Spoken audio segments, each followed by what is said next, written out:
ठाए ठाए ठाए ठाए ठाए करेंगे तब पता चलेगा कार्मिक जवान कितना। पहुंचे हुए हैं रवि भट्ट भैया, 4 दिन से धरना प्रदर्शन हो रहा है लेकिन अभी तक कुछ नहीं हुआ है, इस पे आप क्या कहेंगे? देखिए क्या कहेंगे, हम तो 7 दिन बाद पहुंचे हैं, बहुत सारे लोग बुला रहे थे, हम सोच रहे थे अरे भाई मोतिहारी का लोग बहुत है, चंपारण का लोग बहुत है, रक्सौल का लोग बहुत है, न्याय मिल जाएगा। अगर यहाँ के लोग बहुत नेताजी के रैली में इतना लोग जा सकते हैं तो यहाँ पर एक आर्मी के जवान के लिए क्यों नहीं आ सकते? तो मैं इसी झांसे में जी रहा था कि भैया हमको नहीं जाएंगे, तब भी लोग बहुत हैं। हम थे छत्तीसगढ़ में, अब जब देख रहे हैं कि सच में न्याय नहीं मिल रहा है, लोगों को उठाया जा रहा है धरना से। एक बात, यहाँ आपको ये नहीं लग रहा है कि राजनीतिक हो रहा है? देखिए राजनीति, अभी हम 2 घंटा पहले पहुंचे, हम आप भगवान तो नहीं कुछ बता देंगे, अभी हमको कोई यहाँ पर राजनेता हमको नहीं दिखा है। हो सकता है कि राजनेता लोग अपने लोगों को भेजकर माहौल को बिगाड़ने का प्रयास कर रहे हैं, लेकिन सच में ये देश के लिए, देश के आर्मी के जवान के लिए खड़े हैं तो इनका सम्मान होना चाहिए। और ये कोई राजनीति का विषय नहीं है, राजनीति जाकर जहाँ करना वहाँ कीजिए।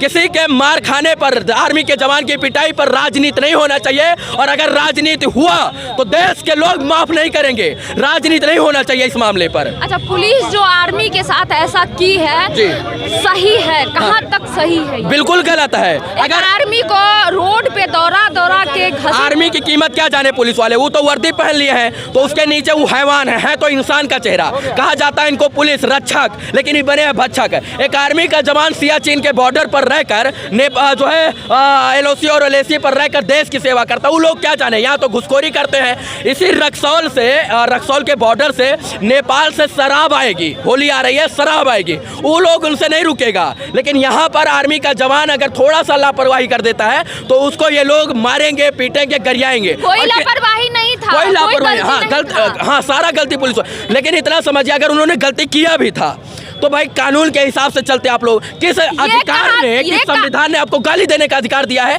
किसने आपको मारने का अधिकार दिया है? कौन से संविधान के किताब में लिखा है? अंबेडकर साहब ने कहा लिखा है बताइए कि आप कानून से ऊपर उठकर किसी के ऊपर हाथ उठा दीजिएगा, वो भी देश के आर्मी के जवान के ऊपर। आर्मी का जवान सोता हुआ शेर है, जाग जाएगा तो एक एक लोग को फाड़ देगा। वो जागते तो जवाब दे सकते थे ना? बिल्कुल, अरे जवाब क्या, बैठकर बात हो सकती थी। इसके बाद तमाम चीजें कानून से चलते, कोई किसी को दिक्कत नहीं था। लेकिन कानून को आप ताक पर रखकर कानून से ऊपर उठ गए तो भाई खून तो खौलेगा। वो और आर्मी का जवान एक दिन देश का बॉर्डर छोड़ दे तो सबकी औकात समझ में आएगी। पुलिस वाले उनकी वजह से जिंदा, हम उनकी वजह से जिंदा, आप उनकी वजह से जिंदा। वोट, इलेक्शन, चुनाव, रणनीति, सलाहकार सब कुछ बन रहा है तो आर्मी की वजह से। आर्मी का जवान अगर बॉर्डर छोड़ दे तो 5 मिनट के अंदर औकात समझ में आएगी। तभी मुंह से ठाए ठाए ठाए ठाए ठाए ठाए करेंगे तब पता चलेगा कार्मिक जवान की ताकत क्या होती है। जब देश के अंदर दंगा होता है, असामाजिक तत्व लोगों को, राजनीतिक पार्टियां लोगों को आपस में मरवाते हैं, तब पुलिस जब हार जाती है तो CISF, BSF, border security force, देश के आर्मी के जवानों को इसलिए बुलाया जाता है कि सिचुएशन जो आउट ऑफ कंट्रोल उसको कंट्रोल में करें। और इसके बाद उसी आर्मी के जवान का आप सम्मान नहीं करोगे तो कौन माँ और कौन बाप अपने बेटे को आर्मी का जवान बनने के लिए भेजेगी? कोई नहीं भेजेगा, कोई नहीं भेजेगा। सर यहाँ तो तारीख पे तारीख दी जा रही है। देखिए ये एगो मूवी था, तारीख पे तारीख, डूब मरना चाहिए सबको। देखिए हम इतिहास लिख सकते हैं। एक आर्मी के जवान के लिए अगर हम 10 बजे रात में कोर्ट खोलकर जो है उसके लिए जो है बेल दिलवा सकते हैं तो हम इतिहास लिख सकते हैं। जब रातों रात सत्ता परिवर्तित हो सकती है, आतंकवादी जो है के लिए रातों रात सुप्रीम कोर्ट खुल सकता है, तो देश के एक इंसान के लिए, एक नागरिक, सच्चे वीर सिपाही के लिए कोर्ट और सुप्रीम कोर्ट क्यों नहीं खुल सकता है? सिविल कोर्ट क्यों नहीं खुल सकता है? हम तो कहते हैं हम फूल माला किसी को नहीं पहनाएंगे, हम तो चरण छूकर प्रणाम करके गोड़ धोकर पी जाएंगे DMSP और जो है जज साहब का। न्याय तो कीजिए, इतिहास तो लिखिए, हम लोग आपके साथ हैं। लेकिन यहाँ तो कोई इतिहास नहीं लिख रहे हैं। कोई नहीं लिखेगा, सब बिके हुए हैं, सब दलाल है। न्यायपालिका पर हमको भरोसा है, लेकिन न्यायपालिका के जज साहब अभी तक पता नहीं क्या कर रहे हैं, उनको संज्ञान लेना चाहिए। लेकिन अभी तक पता चला कि IO ने अपनी रिपोर्ट नहीं सौंपी है, चार्जशीट दाखिल नहीं हुई है, इसके बाद सुपरविजन नहीं हुआ है, तो जो है कोर्ट क्या करेगा? लेकिन माननीय कोर्ट को इसमें हस्तक्षेप करना चाहिए, त्वरित प्रभावी कार्रवाई करनी चाहिए, आर्मी के जवान को रिहा करना चाहिए। नहीं तो आर्मी के 10 जवान आ जाएंगे, उस दिन सामने खड़े हो जाएंगे तो इनकी बोल की बंद हो जाएगी, तूती, इनकी जो तूती बोल रही है नहीं, बोलती बंद हो जाएगी इन घुसखोरों की। ये दलाल है पुलिस वाले, बिहार पुलिस के जवान। मैं SP DM साहब को टारगेट नहीं कर रहा हूँ, जो बेईमान है उनको मैं टारगेट कर रहा हूँ। क्योंकि सभी बेईमान के खिलाफ बोलना हम लोगों का संवैधानिक अधिकार है।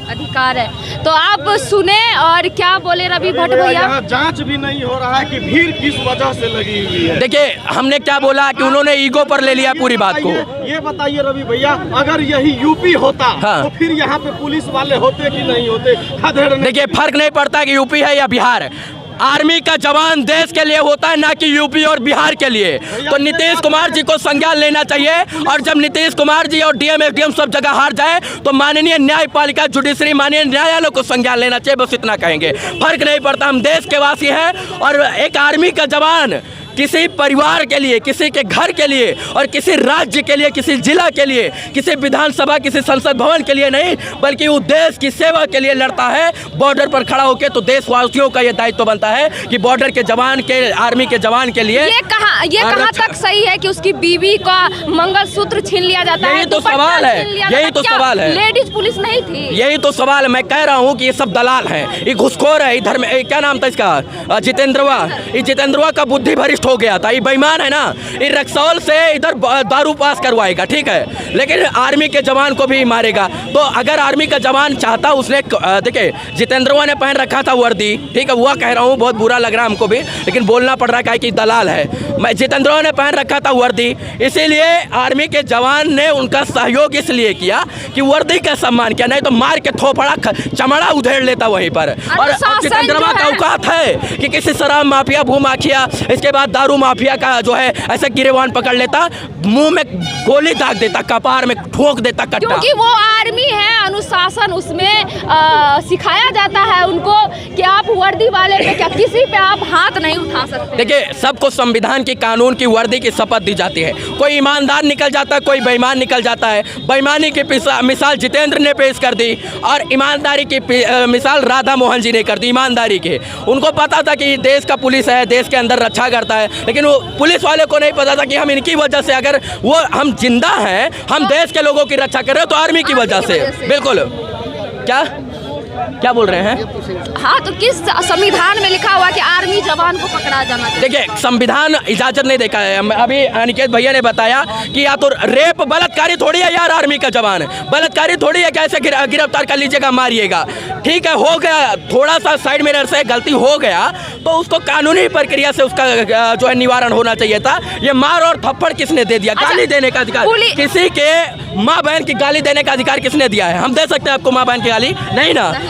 हमको मार दीजिएगा आप, हम तो कहते हैं कि गलती हुआ मारना। अगर हम बेमतलब का इनको मारे तो ये हमको छोड़ देंगे क्या? लेकिन सम्मान था वर्दी का, जितेंद्रवा का सम्मान नहीं था, वर्दी का सम्मान था, इसीलिए नहीं मारे, नहीं तो मार के बानर बना देते हैं जो है आर्मी का जवान वहीं पर। और सच बात है कि न्याय भी मिलता है। सर उन पे क्या कार्रवाई होनी चाहिए, वो पुलिसकर्मी पे? क्या कार्रवाई होनी चाहिए? अब हम क्या बोले, सस्पेंड कर दिया जाए, फिर से उनको रख लिया जाएगा। तो उनको उनका वेतन रोकना चाहिए, उनका वेतन शुरू से उनको एकदम कार्य क्षेत्र से परमानेंटली बर्खास्त करना चाहिए। और अभी तक उनको जितना वेतन दिया गया है उस वेतन की जो है निगरानी करके उनसे वापस लेकर, और समाज के हित के लिए और आर्मी के जवान के परिवार के लिए आर्मी फंड में डाल देना चाहिए। उनको छुट्टी दे दिया गया है कि जाओ बीवी बच्चों के साथ ऐश करो। हाँ, अभी नहीं है वो यहाँ। हाँ, तो उसमें 200 बड़े पदाधिकारियों का है, डीएम साहब का, एसपी साहब का है। अगर उस मामले में संज्ञान नहीं लेते हैं और इस मामले में वो लोगों को नहीं बताते हैं, तो डीएम साहब का दोष है कि वो उसको खींच कर मारना चाहिए, खींच कर मारना चाहिए जो जितेंद्र था इसको। ऐसा भी बताया जा रहा है कि जितेंद्र का मानसिक संतुलन सही नहीं है। हाँ। तो घूस दे करके एसपी पुलिस बना है। हाँ, तो ऐसे लोग, वही तो बोल रहा हूँ, मानसिक संतुलन सच में उसका खराब था, वो पगला गया था उतनी देर के लिए। सच बात तो यही है कि जिसने कहा कि मानसिक संतुलन ठीक नहीं है, तो ऐसे, अरे भाई सिस्टम में खोट है। जब मानसिक संतुलन खराब था तो उसको भर्ती कहाँ से मिल गई? भर्ती क्यों किया गया उसको? घूस दे के। तो घुसखोरी जब तक बिहार में रहेगा तब तक बिहार बर्बाद होता रहे। अरे हम साला बिहार का 38 जिला घूमे हैं, हर एक बॉर्डर, हर एक चेक पोस्ट पर 10-10 रुपया लेते हुए पुलिस वालों को पकड़े हैं। कल हम छत्तीसगढ़ से आ रहे थे, रजौली बॉर्डर पर 50 रुपया उगाही करते हुए पकड़े हैं। जब ये अपने आप को ईमानदार नहीं बना सकते हैं तो ये मारने का अधिकार किसने दिया है? अरे ईमानदार होते तो कुछ भी करो, ठीक है भाई, हम तुमको 10-10 रुपया लेते हुए पकड़ रहे हैं। तुम लोग 60-60 साल के रिटायर होने की उम्र में तुम लोग कुर्सी पर बैठकर वसूली कर रहे हो, तो कहाँ का न्याय व्यवस्था है ये? और कहीं ना कहीं बर्बाद किया जा रहा है बिहार को। तो ऐसे लोगों से हाथ जोड़कर निवेदन है कि बिहार को बचाने का प्रयास किया।